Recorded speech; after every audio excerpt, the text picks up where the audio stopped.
அமைச்சர் KN நேருவுக்கு தொடர்புள்ளவர்களின் இடங்களில் நடைபெற்ற அமலாக்கத்துறை சோதனை குறித்து NR இளங்கோ செய்தியாளர்களை சந்தித்து வருகிறார். அந்த காட்சிகளை பார்ப்போம். இந்த அமலாக்கத்துறையினுடைய நடவடிக்கைகள் எல்லாரும் எப்போது எடுக்கப்படுகிறது என்பதை தமிழக மக்கள் அறிவார்கள். பாராளுமன்றத்தில் உருவாக்கப்பட்ட நீட் என்ற சட்டத்தை எதிர்த்து தமிழக சட்டமன்றத்தில் ஒரு தீர்மானம் நிறைவேற்றப்பட்ட போதும் டீலிமிட்டேஷன் குறித்து, அதாவது தொகுதி மறுவரை குறித்து தமிழகத்தில்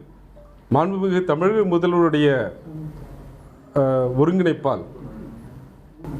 தென் மாநிலங்களைச் சேர்ந்த அனைத்து தலைவர்களும் சேர்ந்து ஒன்றிய அரசுக்கு எதிராக தென் மாநிலங்கள் வஞ்சிக்கப்படக்கூடாது என்று ஒரு தீர்மானத்தை நிறைவேற்றிய போதும், தமிழக சட்டமன்ற பேரவை அதற்கான தீர்மானத்தை நிறைவேற்றிய போதும், இருமொழி கொள்கை தான் எங்களுடைய கொள்கை, மும்மொழி கொள்கையை நாங்கள் ஏற்க மாட்டோம் என்று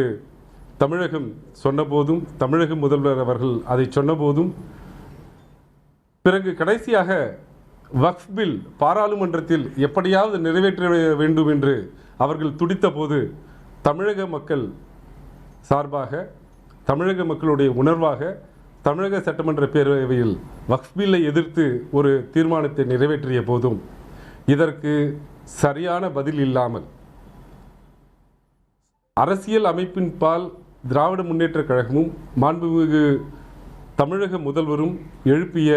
நியாயமான கோரிக்கைகளை எதிர்கொள்ள இயலாமல் திராவிட முன்னேற்றக் கழகத்தின் மீதும் அதனுடைய அமைச்சரவை மீதும் களங்கம் கற்பிக்கவே இது போன்ற